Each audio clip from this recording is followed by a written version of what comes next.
Hello tout le monde! Alors aujourd'hui je vous retrouve dans ma nouvelle vidéo. C'est une vidéo que je devais tourner il y a un moment mais je n'ai pas eu le temps et là je prends le temps.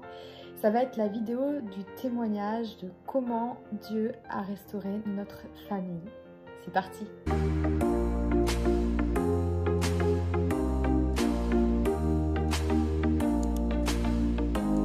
Alors tout d'abord, pour ne rien oublier, je voulais juste vous prévenir, j'ai fait des notes. Donc pour vraiment retracer notre histoire. Donc vous allez me voir souvent regarder vers le bas, mais c'est juste pour ne rien oublier. Alors tout d'abord, notre histoire avec mon mari commence en 2005 où nous nous sommes rencontrés. Donc c'était il y a 15 ans. Moi j'avais 16 ans, mon mari en avait 18. Nous étions des adolescents, nous évoluions dans un monde sans Dieu. Et donc nous vivions notre histoire d'amour comme des adolescents, tout en sachant que c'était forcément l'histoire de notre vie. Ça c'était quelque chose qu'on avait dans le cœur et c'était une certitude pour nous. Donc les années sont passées et en 2012, 7 ans après, on a pris la décision de se marier. En 2013, nous avons accueilli notre première fille et en 2015, notre petit garçon. À ce moment-là, il faut savoir que nous étions toujours sans le Seigneur. Les années passent, plus ou moins facilement, et en 2017, on me parle pour la première fois de Jésus, de Dieu, lors d'une conversation. Et ce que j'ai trouvé très spécial, c'est que c'était le jour des 30 ans de mon mari que le sujet de Dieu a été abordé dans ma vie, vraiment pour la première fois, de manière concrète. Et donc, petit à petit, durant cette année 2017, eh bien, j'ai succombé à mon créateur. Comment avons-nous évolué entre 2005 et 2017? Sur ces 12 ans, ensemble, voilà ce qui se passait. Donc tout d'abord, j'étais une femme très castratrice, comme on dit. Je prenais toute la place, c'était toujours moi qui devais décider, ça devait toujours être fait selon ce que moi je voulais. Si ça n'allait pas comme je voulais, ben c'était toujours des disputes. Ensuite, on évoluait au milieu de ma famille, qui est une famille italienne. On sait que les Italiens, en général, c'est comme un clan, c'est la famille, mais c'est pas que la famille qu'on crée, c'est la famille tout autour. Ça peut devenir très vite oppressant, opprimant pour les personnes qui n'ont jamais grandi dans ce type de famille-là. À savoir que même si ça peut paraître intrusif, pour les familles, ça n'a rien de mauvais dans le sens où ça part d'une bonne intention. Ils sont avec... En fait, on est tous ensemble, mais c'est pour le bien de tout le monde. On s'entend que c'est pas forcément tout le temps pour le bien de tout le monde. Mais voilà, il y avait un déséquilibre et un réel manque de la présence de Dieu dans notre famille, ça c'est certain. Ça a amené beaucoup de disputes dans notre couple, que ce soit avant le mariage et pendant le mariage.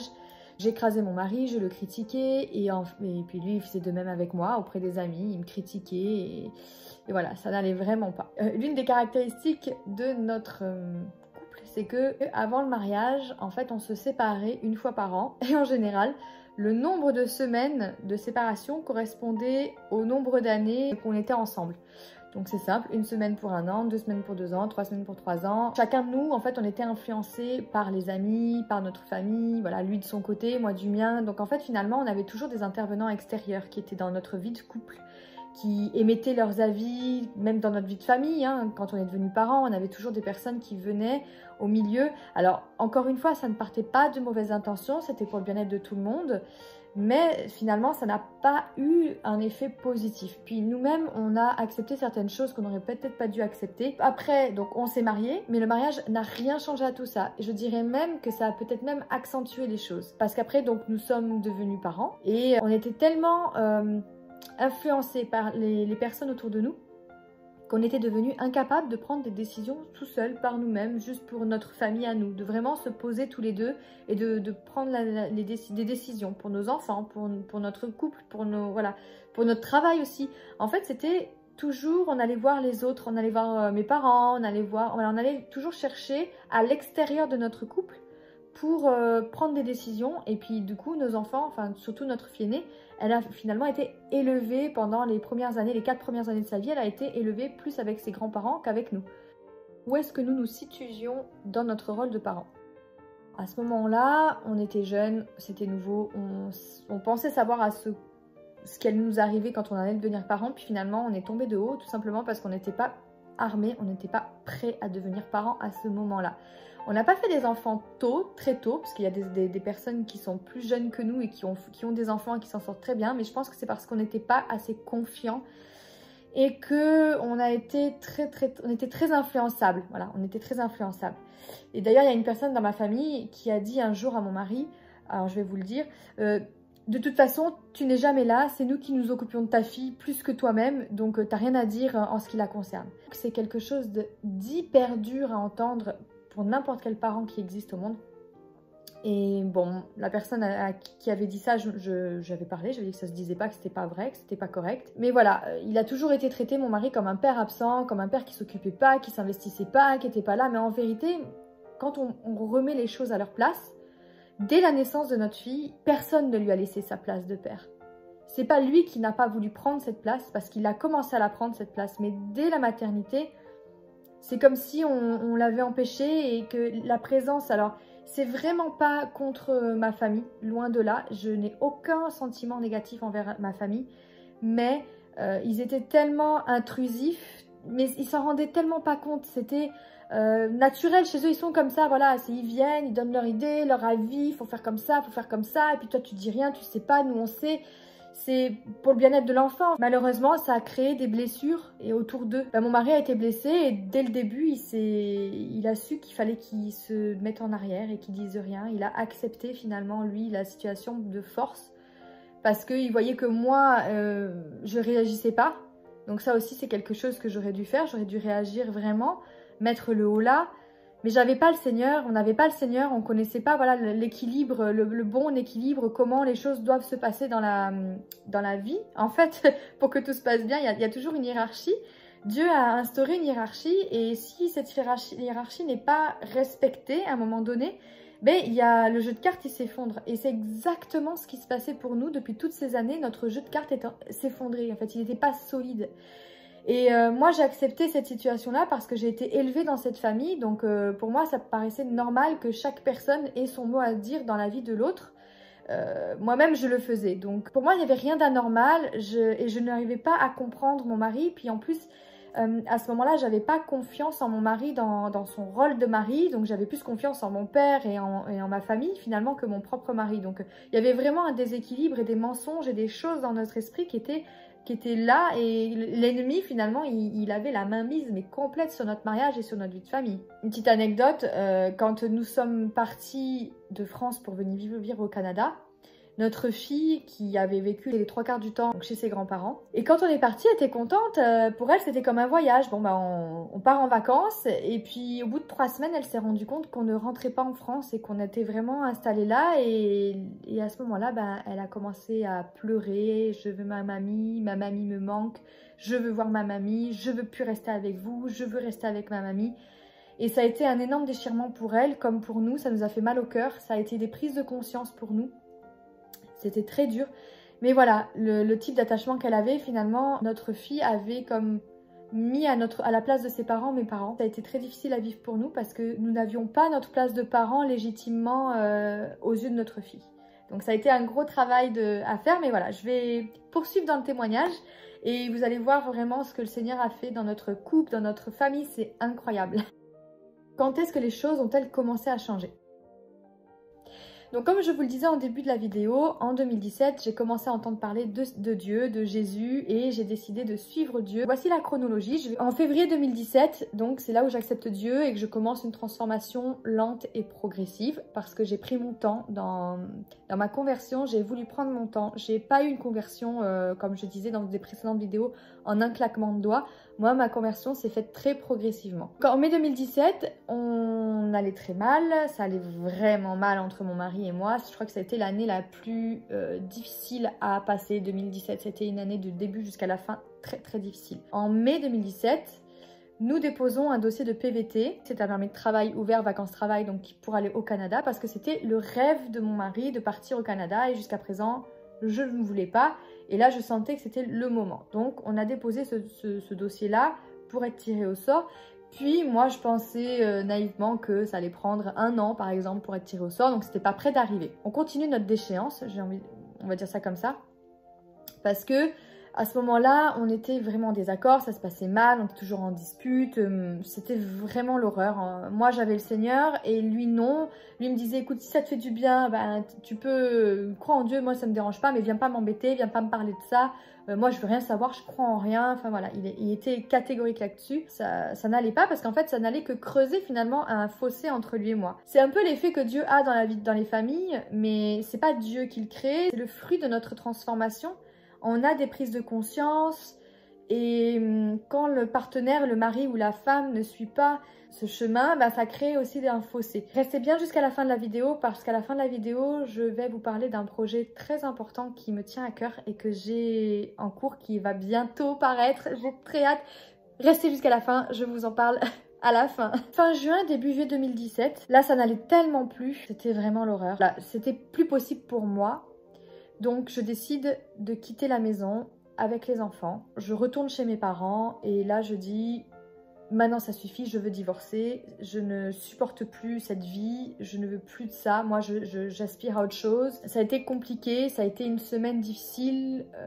À ce moment-là, ce qui est vraiment spécial, c'est que je ressentais du soulagement. Ce qui n'était pas normal d'après moi de ressentir du soulagement a posteriori quand j'y repense. Et je me rends compte que c'est l'ennemi vraiment qui était en action en fait à ce moment-là. Comment Dieu agit à cette période-là? Dieu a utilisé mon père. Mon père qui est pas du tout à la base, qui n'est pas un chrétien, enfin il croit en Dieu mais voilà, il fait comme il veut. Mais Dieu a utilisé mon père parce que mon père n'a jamais aspiré pour ses petits-enfants, comme pour ses enfants, à une vie avec un père et une mère séparés. Pour m'empêcher de commettre l'erreur de ma vie, donc de divorcer, mon père a pris le temps d'aller voir mon mari, de discuter avec lui, de m'obliger à aller discuter avec mon mari. J'avais pas d'autre choix en fait, donc on a pu mettre les choses au clair. Donc je retourne à la maison, après 2 semaines je crois où j'étais partie, je reviens à la maison, mais c'est assez difficile, c'est compliqué pour moi de revenir parce qu'il y a toujours des disputes. On se comprenait plus en fait. Bref, je repense à cette période et c'est vrai que c'était pas une période facile, mais j'ai vu la main de Dieu dans ce moment en fait. Vous allez voir pourquoi je dis ça. Le 25 juillet 2017, mon mari m'appelle et me dit « Va voir dans tes mails, c'est urgent, va voir sur le site du Canada, il y a un mail qui est venu, il y a un message, il faut que tu y ailles. » Et donc, à ma grande surprise, eh bien, il y avait un mail avec l'acceptation. En fait, on a été tiré au sort, etc. Donc, entre-temps, on a été tiré au sort. Donc c'était comme le 21 juillet, quelque chose comme ça. On a été tiré au sort. Puis là, on a eu la lettre d'introduction, donc le 25 juillet, avec l'accord pour partir au Canada. Donc on se retrouve là. On est dans une situation où on essaie de recoller les morceaux vraiment. Où on sait que, à ce moment-là, on n'était pas très conscient, mais on savait quand même un peu qu'on était dans un environnement qui n'était pas positif pour nous. Pour que nous puissions grandir dans notre mariage, pour que nous puissions grandir dans notre famille. Voilà, c'était pas propice en tout cas pour la bonne évolution et le bon équilibre de notre famille. Donc de là, on décide donc de faire un déménagement express. C'était quelque chose qui nous tenait à cœur. Il fallait qu'on parte. On sentait dans notre cœur que c'était là, il faut qu'on parte, c'est maintenant. Et donc le 11 septembre 2017, on est arrivés tous les 4 avec notre chien, nos 8 valises. Bref, on est arrivés sur le sol canadien, soit 6 semaines après avoir reçu cette lettre d'introduction. Comment nous sentions-nous à ce moment-là? C'est simple, on était perdus, on était sans repère, on se regardait, on ne savait pas. On était perdus sans repère, mais en même temps, il y a une liberté qui nous a enveloppés. On s'est sentis pour la première fois parents. Je ne sais pas comment expliquer, mais je disais à mon mari, je disais à ce moment-là, hey, en fait, je me sens plus la fille d'eux, mais je me sens la mère d'eux et la femme d'eux. C'est très spécial, mais jusqu'à ce qu'on parte, je me sentais juste la fille de monsieur et madame un tel. J'étais leur fille, j'étais une enfant. Et quand on est arrivé ici, j'étais devenue une femme. Finalement, on était passé d'une famille à peu près 10 à une famille de 4. On n'avait jamais évolué à 4, on a toujours évolué avec plusieurs personnes dans la famille, donc c'était un nouveau mode de vie, c'était une nouvelle dynamique, c'était vraiment tout nouveau et c'était l'anarchie. Mon mari ne savait pas ce que c'était qu'être un mari, moi je ne savais pas ce que c'était qu'être une femme. Ma fille qui était une grande sœur a dû devenir une grande sœur à ce moment-là parce qu'elle ne passait pas beaucoup de temps avec son frère et son frère qui passait beaucoup de temps avec nous n'était pas habitué à avoir une grande sœur. Donc c'était au début assez chaotique. Je l'avoue, même si ils ont eu des bons moments, il n'y a pas de problème, mais c'était chaotique parfois. Comment s'est passée l'adaptation? Très difficile.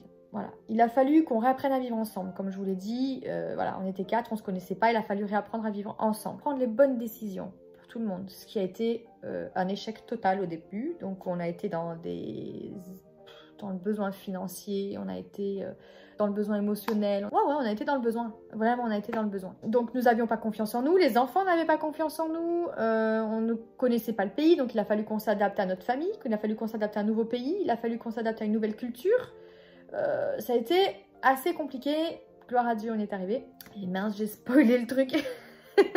Comment cela a influencé sur notre foi?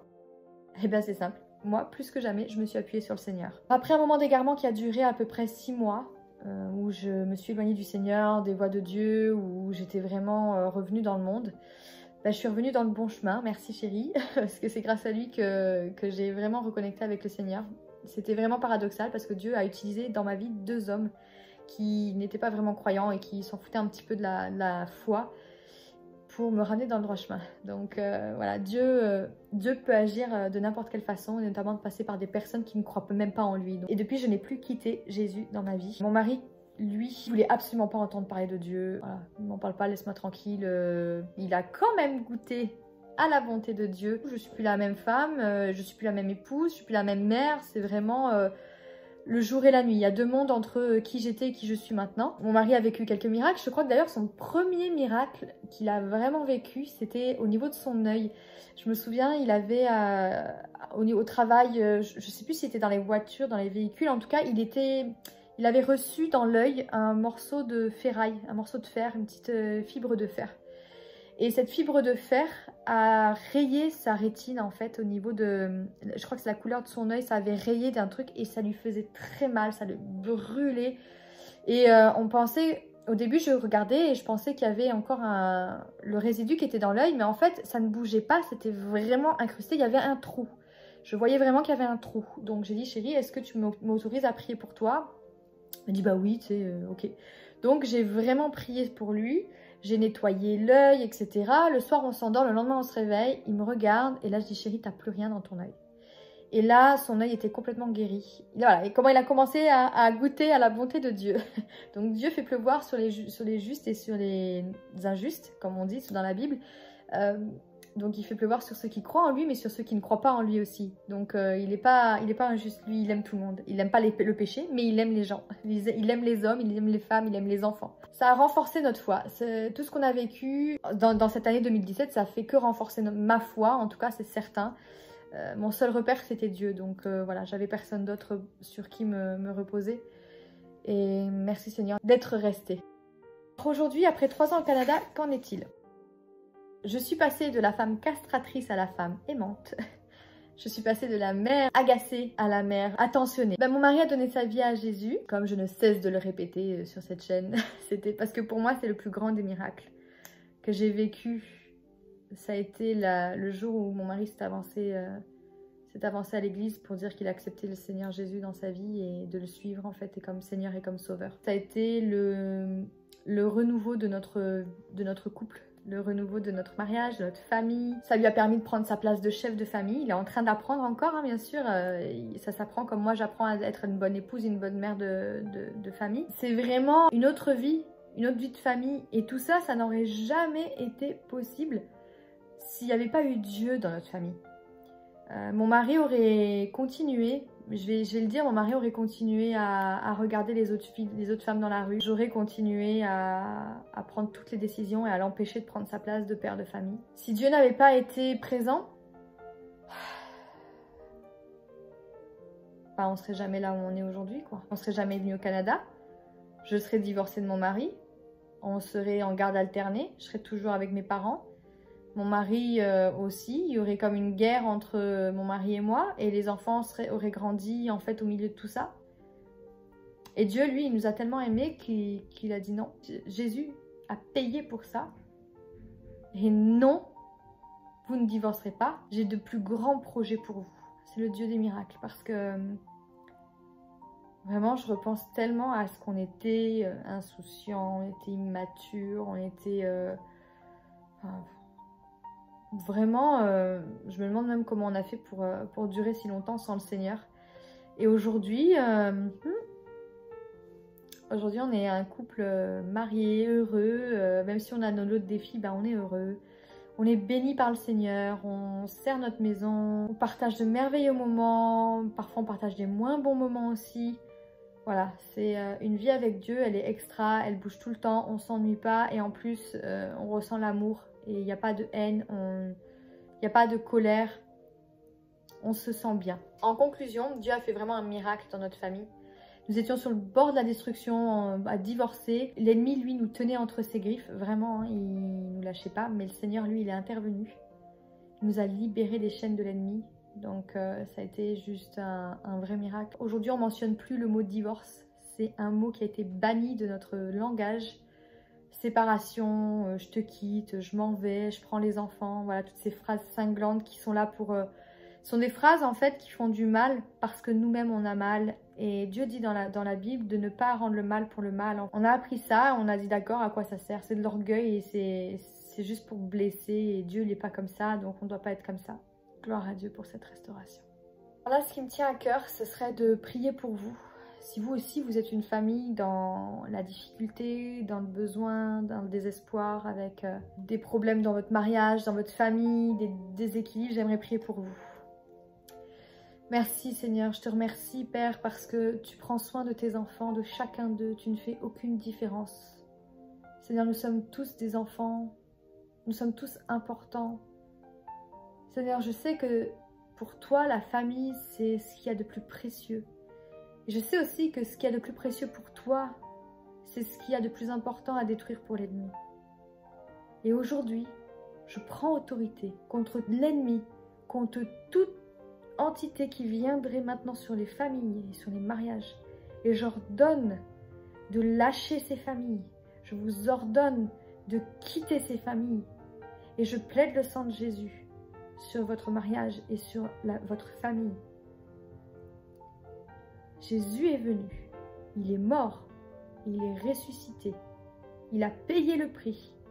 Il a payé le prix de la tristesse, il a payé le prix de la colère, il a payé le prix de la mort, de la destruction. Il a tout pris pour que vous ne viviez plus ce désespoir, mais que vous puissiez voir de l'espoir et un avenir pour votre vie future, pour votre mariage, pour votre famille. Je déclare la faveur divine. J'appelle la faveur divine sur votre famille et sur votre vie. Je te remercie, Seigneur Jésus, de prendre soin de tes brebis, Seigneur. Je te remercie d'être un Père si aimant. Merci, Seigneur, parce que tu mets en lumière ce qui doit être purifié, parce que tu mets en lumière ce qui doit disparaître, Seigneur. Tu ne mets pas en lumière pour accabler comme l'ennemi, non, non. C'est l'ennemi qui accable, c'est l'ennemi qui écrase. Toi, tu viens, tu mets en lumière, tu retires et tu viens relever pour recommencer une nouvelle vie, pour recommencer quelque chose de nouveau. Je te remercie, Seigneur, pour nous avoir donné cette opportunité. Oh oui, cette opportunité de pouvoir tout recommencer à tes côtés. Seigneur, tu viens et tu guéris les cœurs brisés. Alléluia, je te remercie, Seigneur, dans le nom de Jésus. Amen et amen. Le temps est venu pour moi de vous révéler le fameux projet que je vous ai parlé donc précédemment dans la vidéo. Comme vous avez pu le constater, j'étais celle qui a été convertie en premier, qui a donné sa vie à Jésus en premier dans notre famille. Et par la suite, quelques années après, c'est mon mari qui est venu à Jésus par lui-même. Durant ces années, entre le moment où j'ai donné ma vie à Jésus et celui où mon mari l'a fait aussi, ça a été une période difficile à supporter, dans l'attente, dans l'espoir, pour moi en tant qu'épouse, que mon mari donne sa vie à Jésus. Et j'ai donc remarqué qu'il y avait très peu de support et de soutien ou de choses qui pouvaient m'aider juste à tenir l'attente, à être patiente et à garder l'espoir. Et depuis que je suis petite, le Seigneur a mis dans mon cœur un rêve qui est celui d'écrire un livre. Dieu m'a donné le sujet et m'a mandaté pour écrire un livre qui va s'adresser vraiment à toutes les femmes qui ont donné leur vie à Jésus mais qui sont dans l'attente que leur mari donne leur vie aussi à Jésus. C'est un livre qui est prévu pour être très simple à être compris. C'est ce que je souhaite en premier, c'est que n'importe quelle personne puisse comprendre. Il est en relecture, là il est à la dernière phase avant d'être publié. C'est un livre aussi que je souhaite distribuer gratuitement. J'ai besoin de le semer dans la vie des femmes qui, comme moi, voire même pire que moi, ont été plus longtemps dans l'attente et sont encore peut-être dans l'attente depuis plus longtemps que moi. Mais je sais que c'est un réel besoin, ça l'a été pour moi. Dieu m'a beaucoup parlé dans la Bible, Dieu m'a beaucoup parlé aussi par des visions, par des rêves pendant que j'attendais le moment où mon mari allait donner sa vie à Jésus. Ça peut aider les personnes, ça va remettre beaucoup de vérité à la lumière. Et je suis sûre que ça va encourager beaucoup de personnes, beaucoup de femmes, libres à chacun de se le procurer ou non. Pour l'instant, il n'est pas encore disponible. Je vous mettrai une petite image de la couverture prévue. Je suis sûre que par ce biais, le Seigneur va toucher beaucoup de femmes et va permettre à beaucoup de personnes d'être dans la paix et dans la joie. Donc voilà pour le fameux projet. Dites-moi en commentaire si c'est quelque chose qui vous plairait, si vous aimeriez le lire, si vous aimeriez en savoir plus. Est-ce que par la suite... c'est un projet que j'aimerais peut-être mettre en place au niveau faire des capsules aussi vidéo. Voilà, je vous laisse me mettre un commentaire pour me dire ce que vous en pensez. En attendant, n'hésitez pas à vous abonner aussi à ma chaîne. N'hésitez pas à cliquer sur les petits pouces, ça pourra beaucoup m'encourager, ça me montrera que vraiment ce que je fais pour le Seigneur, c'est pas vain. Et puis vous aussi, si vous avez une histoire ou un témoignage à me raconter sur comment Dieu a restauré votre famille ou restauré votre couple, et ben n'hésitez pas, mettez-le en commentaire, ça me fera plaisir de voir vraiment que le Seigneur a agi dans la vie des gens et comment il vous a libéré aussi de vos fardeaux et des jougs qui étaient sur vous. Et je suis sûre que je vais être édifiée et encore plus encouragée pour ma vie aussi. Donc n'hésitez pas à partager, c'est très important le témoignage, comme vous le savez, c'est ce qui édifie, c'est ce qui permet de grandir dans la foi et de continuer d'avancer. J'espère que cette vidéo vous aura plu, j'espère que vous serez tout autant émerveillés que moi de ce que Dieu a fait dans notre vie. Et vraiment, je prie que le Seigneur fasse la même chose dans votre vie, qu'il vous restaure, qu'il restaure votre famille et qu'il restaure votre couple. Vous êtes bénis et je vous embrasse et je vous dis à très bientôt. Bye bye!